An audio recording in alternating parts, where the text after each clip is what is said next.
Hey guys, welcome to today's video. We're here in my happy spot. We're actually in my woodwork / fabrication room, and we're going to have a bit of a look-see on our new EnergyWell batteries, have a brief talk about what they are, why you want one. We're even going to do a little bit of an install setup here on the bench to run you through all the ins and outs of these products, because we are really excited for them and they're doing really well, and we want to make sure that you guys are using them to the best of their ability. So what we do is we're going to start off, we've got our P7D, this is our 6000 milliamp EnergyWell battery. Then we step up to our P9D, which is our 9000 milliamp battery. Then we step up to our P6, which is our 8000 milliamp battery. Now, the part numbers may be a little bit confusing, but just check online when you want to grab one or consult with our team. But they all are essentially doing the same sort of thing, but just in a smaller or a larger capacity. So this guy here is going to run a single or dual channel dash cam, and essentially that's it. This guy is going to do the same but bigger and for longer. And then this guy, our P6, this is our hero product. This is also a mobile power bank. This is going to give you dual USB output, a USB-C output. It's going to give you a LCD display so you can monitor where the battery is in its cycle or how much charge it does or doesn't have. And it has a built-in LED light. That's something that I haven't seen in any other battery backup for these dash cams. One of the most common questions we get asked is, why do I need or what do I want to use a battery bank for? Well, the long and short of it is parking mode. Your dash cam's going to work as good as it can when you're in driving or the car's running or the battery's charged. We all know that, that's great. But when you turn that ignition off or that accessories off and you either parking the car or you get out and you leave, that's where these guys step into their own. A traditional parking mode, some dash cams or some batteries might last a couple of hours overnight, maybe. Some turn off the minute you turn off that key. So what these guys are going to do is actually give you much longer recording time. The hero product, the P6, the guy with all the bells and whistles, this is going to run a dual channel dash cam in not parking mode for 32 hours or more, and in single channel dash cam you might have a ute and it's only facing forward. That's going to give you 60 hours or more of runtime. The other advantage with this guy here is that you can actually use it as a portable power supply. So if you're on site or you're going away and you want to charge your phones or any other USB device, this guy here, you're going to be able to take it with you and walk around the campsite. Now let's take a look at what we've got inside these boxes. So we're going to start here with our P7, nice little manual, couple of leads and the battery bank itself. This guy here, as you can see, is quite compact. You can mount that in and behind your dash or under one of your front seats. It's got a monitor here so we can see as to what level of charge it is currently in the vehicle, and it's got an input plug, really convenient. They've included this cable here. This guy here is your cigarette lighter socket. Nice and easy install, plug in there and plug that into your cigarette lighter socket. You just need to make sure that that circuit in your vehicle is accessories and not constant. If your cigarette lighter socket in the car is a constant power supply, this is going to run all the time and will drain your battery flat. Also then included is your output harness. This guy here plugs into your output, and we plug that or wire that into our dash cam. We'll provide that in another video. Also on the front of it here is a USB, so again you can plug something else into this if you need to. And this little switch here, this little switch is the charge mode switch. So if you want to charge it in low current format, you might have a small accessory feed so you can't draw a lot of power from it, so you put it there into the low mode, or you've got the high output mode. If you've got a fairly high amperage or fairly powerful socket, flick it over the high mode and it will charge much quicker. You're also included a couple of little Velcro straps here so you can stick them on the bottom there, mount that down your vehicle's carpet. Next up we step up to the P9, being the big guy. So all the goods in the box are going to be the same, only this time around the battery bank itself is much larger. We say larger, but it is still quite compact. You should be able to get that under most seats, under most quarter panel trims, or even in the dash or the center console of some cars. From there, we're going to step up to the Big Daddy. This guy here is a little bit different. This is a different cigarette lighter socket. This one is actually a round connector. Then we've got our output connector, and we've got many different wires there. We've got a couple of grounds and a couple of power outputs, and then the device itself. This guy here is double-sided front and back. So you've got your LCD display on what I would call the front here. Switches here will enable you to switch between different viewing modes, so whether it's charge mode or any other information on the battery. You've got an on-off switch, so again, if you've pulled that out and you're doing something and charging a device, you can turn it off so you don't drain it completely flat. You've got two Type A USBs, USB 1 and USB 2, and then you've got a Type C outlet as well. We're setting a timer there. Based on charge, we can set it to last a certain amount of time. In this case, we've got it to a default until it goes flat, and everything from 24 hours right down to 1 hour. That way there, we might be protecting this battery bank, you might be running something else off it, or just parking for a short period and not want to consume all the battery life. It does have a couple of different modes, so it's got a bright output, slightly lower output,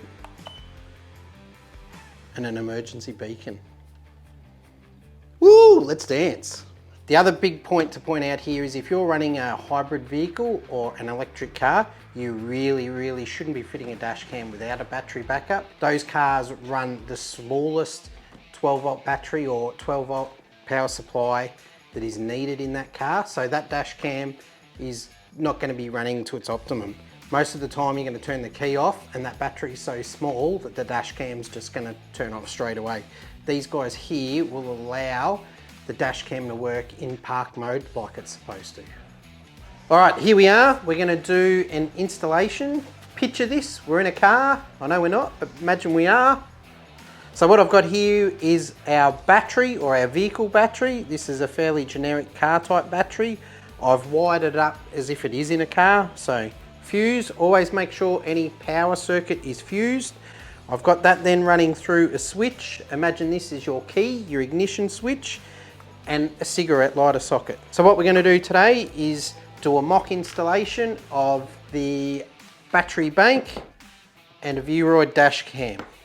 So we come along, we've come to our car, and first thing we're going to check is that we've got power. So I've got my test light here, we're going to put that on an earth.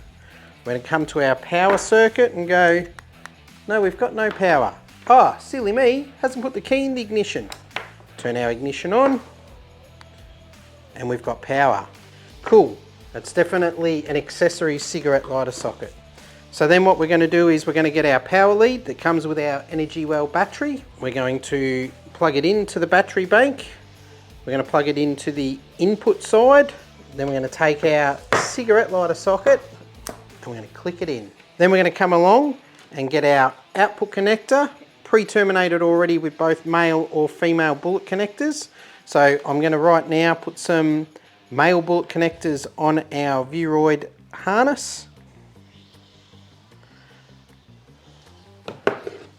Always important to use a really good set of crimpers. I like these guys, they do a double crimp.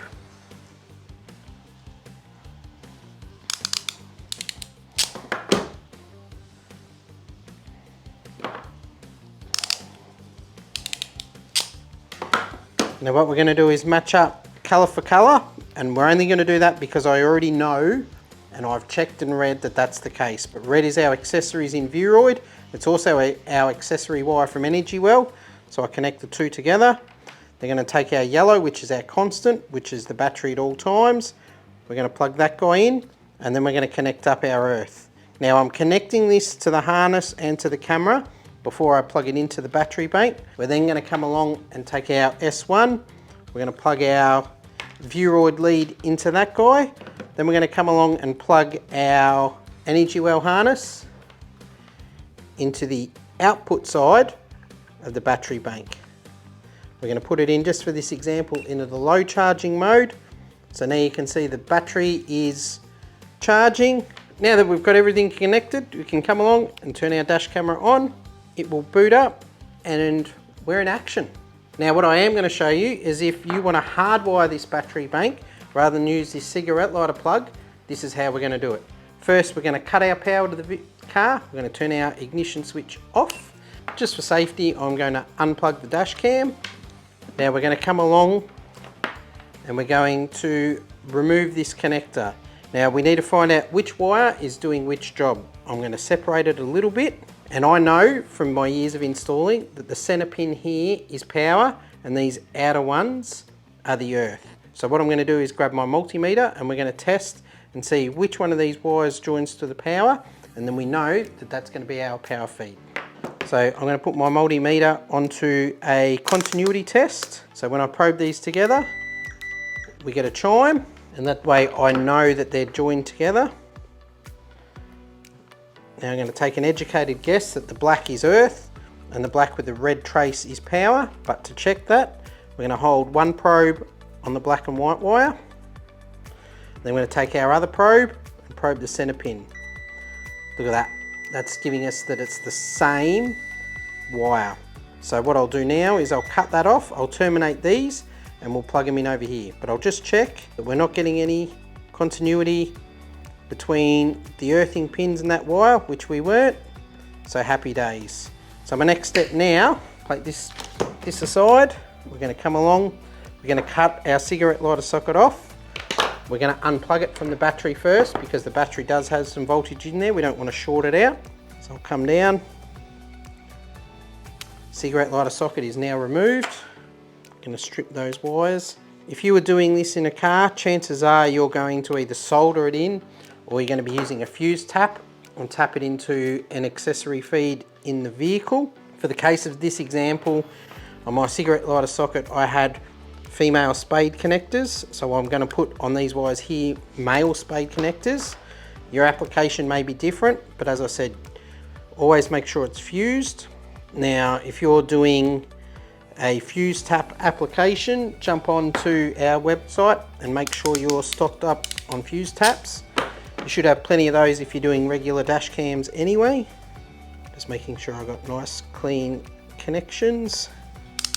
Now in this scenario, we remember that our white trace is positive, so we're going to plug that into our accessory circuit. Now you can imagine that that's a fuse tap in your fuse box, or you've soldered that into an accessory or an ignition source in the vehicle. And then we're going to come along and connect the earth as well. Same deal, you may be joining that into an existing earth circuit solder joint or a ring terminal, a nut and bolt earth. We're going to reconnect our battery. We're going to turn our accessory feed. We're going to connect our dash cam, and then we're going to turn our accessory circuit on, and we're off and running. As you can see, these are a great product and a simple installation. You can now go and mount this. I'd suggest mounting this first, whether you use the Velcro to stick it down to the car's carpet. You can put some cable ties around it. However you need to make it nice and solid. Try and keep it out of sunlight. Try and keep it away from any liquids. But that's it. That's essentially what an install of a battery backup for your dash cam would look like in your car. So here we go, back to our earlier question, why do I need a battery bank? Well, right now we've removed the vehicle from the situation. We've literally only got the dash cam connected to the battery, and as you can see, lights are on, everybody's home and it's working. So the battery enables the camera to record when it's not powered up or connected to the vehicle. So there you have it, guys. Here's a bit of a review. I hope you found it pretty straightforward. We've got our vehicle, or our power supply in the vehicle. We're running through a fuse. We're running through our ignition switch. In this case, we're hardwired, but we've also done our cigarette lighter connection. We're running into our energy battery. We're running out of our EnergyWell battery into our Droid dash cam. It's that easy. If this process has got you feeling overwhelmed, be sure to reach out to us. We can recommend you to your local specialist dealer who can carry out the installation for you or supply you with any of these premium products. So for now, that's me. I'm Trav. This is my shed. See you soon.